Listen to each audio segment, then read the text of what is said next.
What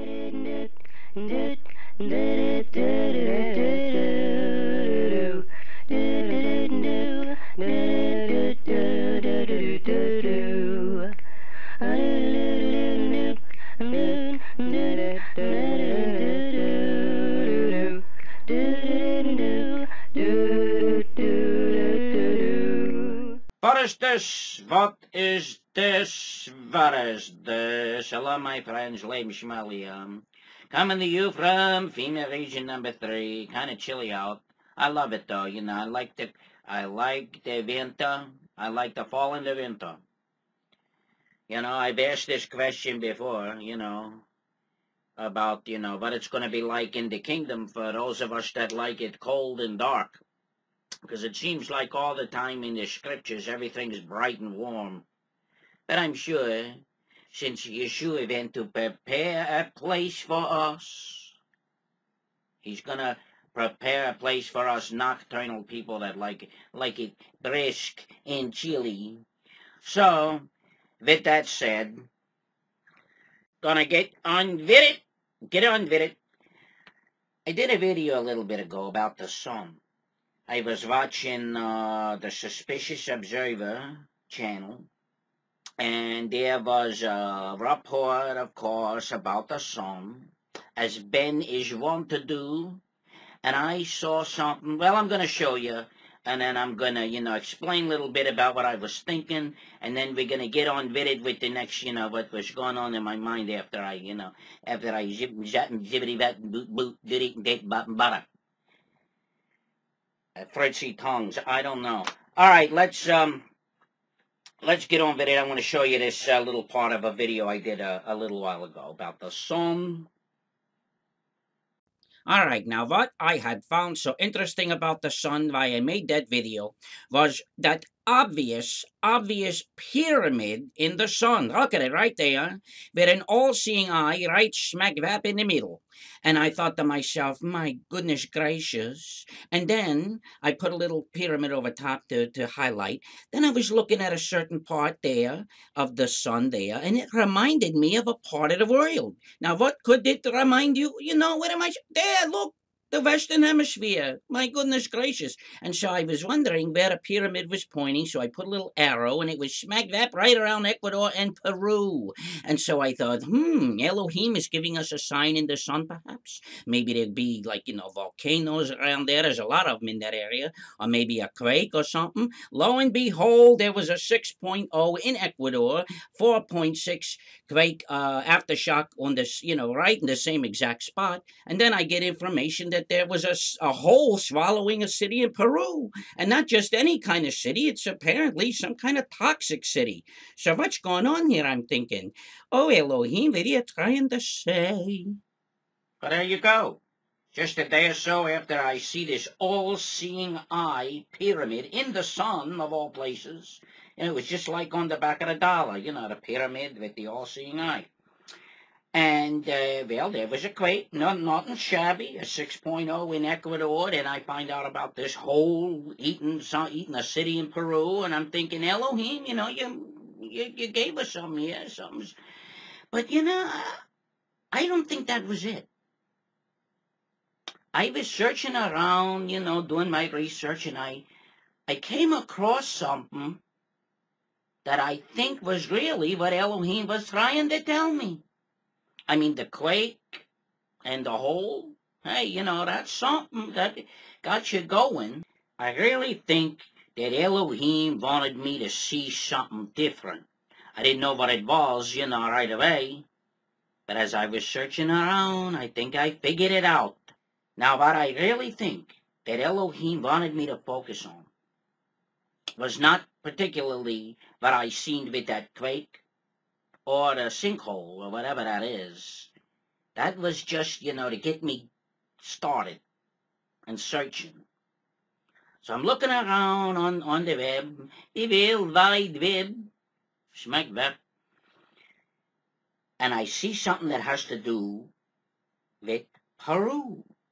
And it wasn't, you know, Jim Carrey or Jay-Z popping up out of Machu Picchu or nothing like that.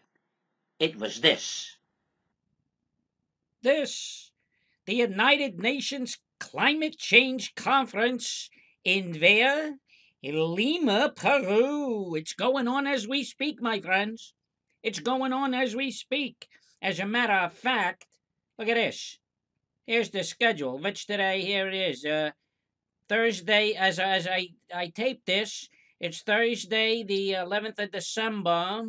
It's around 5:07 p.m. Eastern Standard Time. Look, they're at lunch.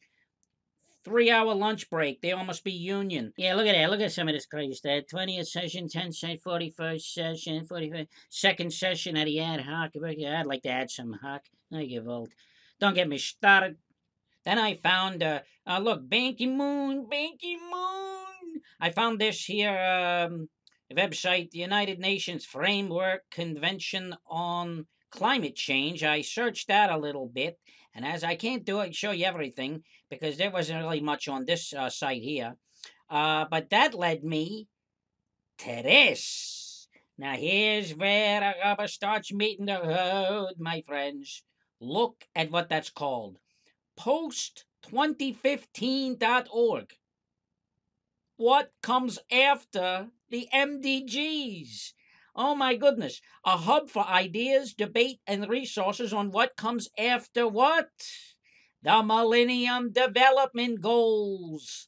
You know, in my other videos, many of my other videos, I talk about the MDGs, the Millennium Development Goals. But here is a whole website devoted to post 2015, what comes after the MDGs. Man, they got plans. Man, good thing we're going to be out of here because you don't want to be here for this.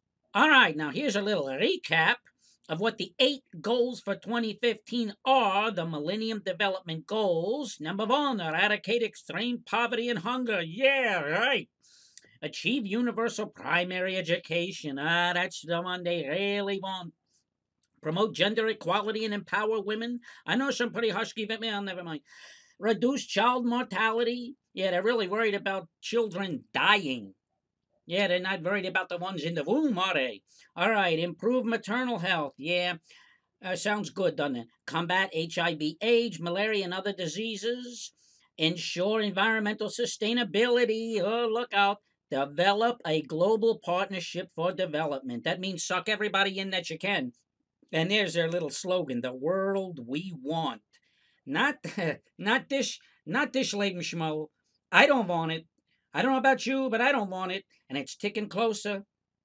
1.05 years until the end of 2015. So there's what the Millennium Development Goals are. That's what they want to do real soon. They want this stuff implemented by the end of 2015. Shake the tambourine. Ooh, ooh, oh yeah. All right, Fritzy, that's it. Ooh. That's enough now. Ooh. All right, thank you, Fritzy. Well, I went back to the post2015.org website. What comes after the MDGs? Oh, Elohim only knows. And I saw this little heading. High-level panel of eminent persons. High-level panel of eminent persons? What's that? The League of Extraordinary Gentlemen? Or the conglomeration of incompetent nidwits? But there is a panel. There is actually a high-level panel of eminent persons. Oh, boy, they're really full of themselves. Pride. This panel on post-2015, they had a meeting in London. I went and I searched a bit, and I found this from Secretary General Ban Ki-moon, and I found out who was on the panel. Take a look here. I don't recognize a whole lot of them. There's David Cameron, Prime Minister of the United Kingdom. There's Yin Fan Wang. I don't see Michio Kaku in here anywhere. Look, there's Kadir Topdos of Turkey. Turkey. Wonder who's representing the United States. Oh my goodness. John Podesta. John Podesta, oh my goodness gracious, he's one of them Clinton nuts. He was in there with Clinton. You know, he's buddies with Rahm Emanuel. Oh, that's who's representing, well, this country. Yeah, it doesn't matter. It's not the United States anymore anyway. John Podesta. But there you go. They actually have this panel looking into all this. So you see, they really know what they're going to do. Folks, you got to go to this website. I left a link. You got to check this stuff out. It is absolutely crazy. Here's an interesting article that's on here. Let me see if I can find it. Look at this. Look at this heading. Why and how children without parental care should be integrated into the post 2015 development framework. What are they going to do? Go out and hunt down the orphans? What is this, Oliver Twist? My goodness gracious. And check this one out. Check this one out. What is this? Including girls in the post 2015 agenda. What are they going to do? Hire an escort service? What the? And then there's something here called the data revolution. Let's take a look at that. Why statisticians should welcome the data revolution, writing about a data. I mean, all of this is about collecting data. Collecting data. And there's this, the Data Revolution Group. Look at this. The UN Secretary General's independent expert advisory group on a data revolution for sustainable development. They have a report. It's a whole report. Look at it. It's called A World That Counts. Ha! A World That Counts. What did Elohim do to King David when he, well, I'll put the scripture up there. Read it. Now you can download the report, or you can just read it right here off the site.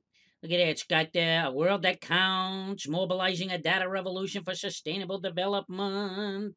You got here, what is the data revolution? Tells you all about it. Oh, you got nice graphs defining the data revolution. Oh, look at him. He's putting in Visine. Let's see what else. Well, you can go and look on it yourself, but there it is. Look at there. They even got a whole report about collecting this data and how they're going to go about doing it. And how do you suppose they're going to collect this data?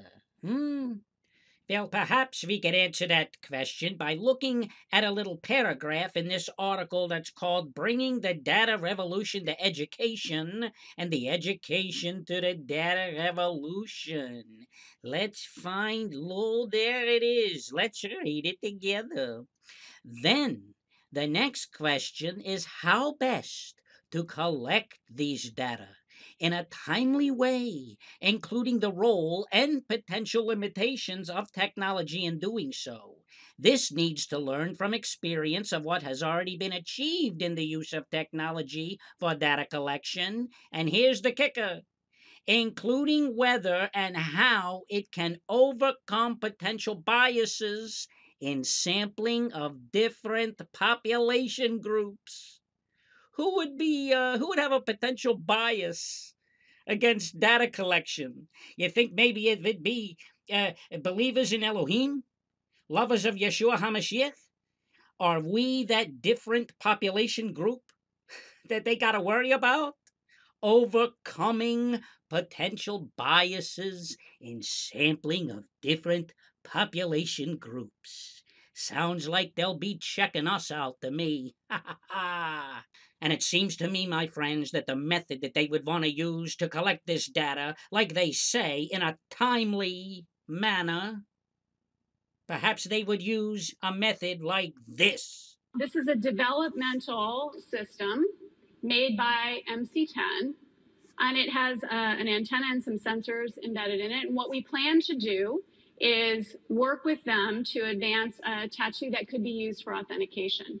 Now, it may be true that 10 to 20-year-olds don't want to wear a watch on their wrist, but you can be sure that they'll be far more interested in wearing an electronic tattoo, if only to piss off their parents. Isn't that wonderful? That right there, my friends, is Regina Dugan.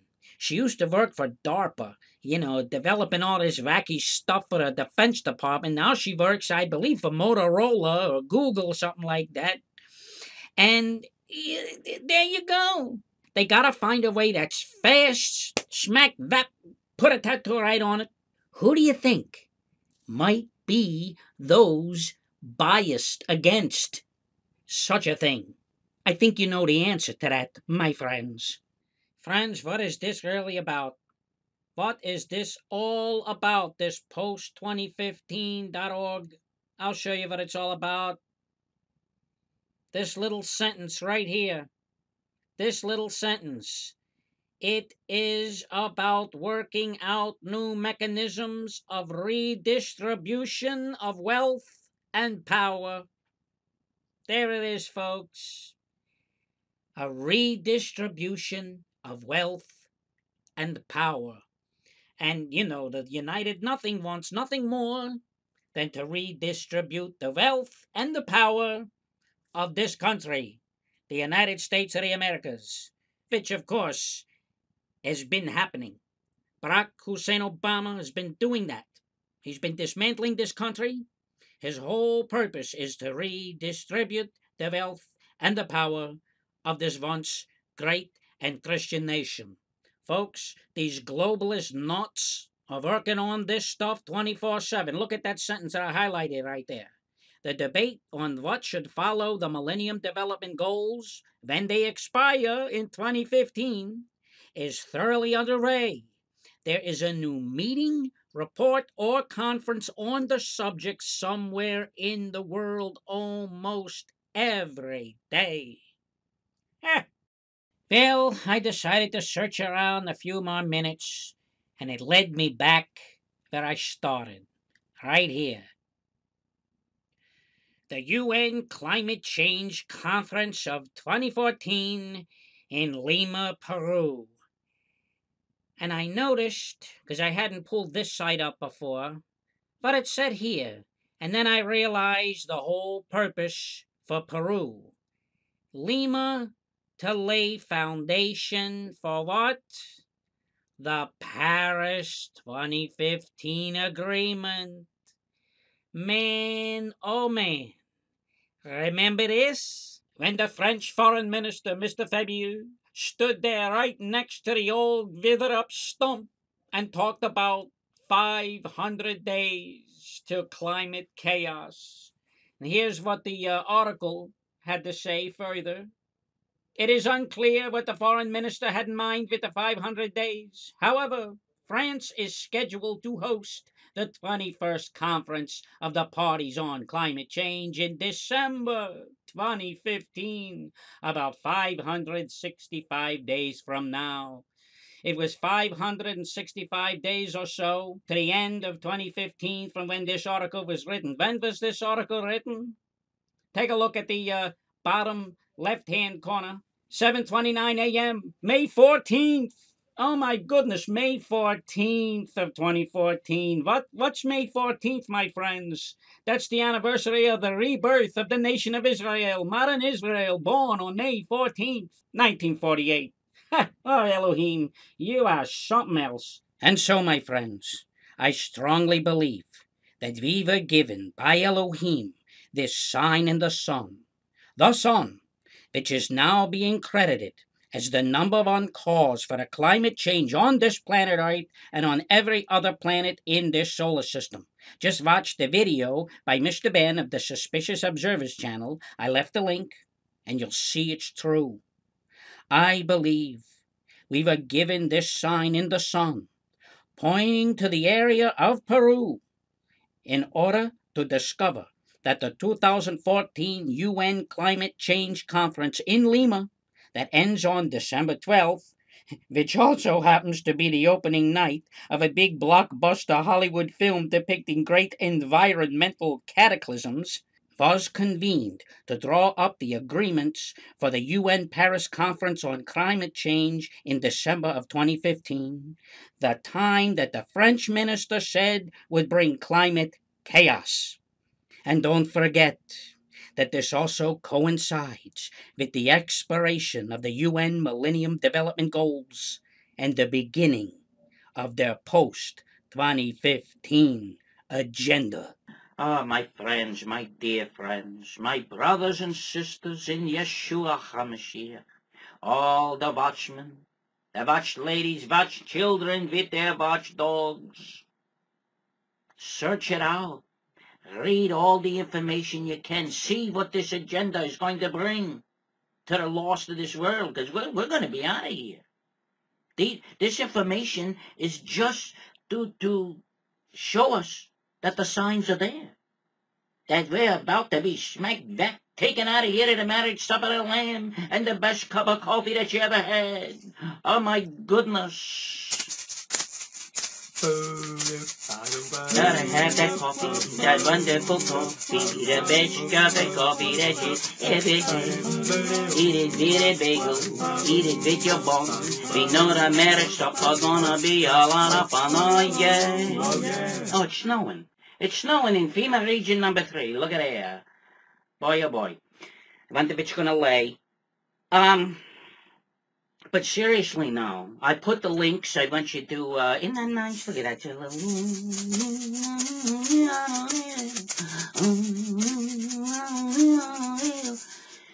Couldn't resist. Had to do it again.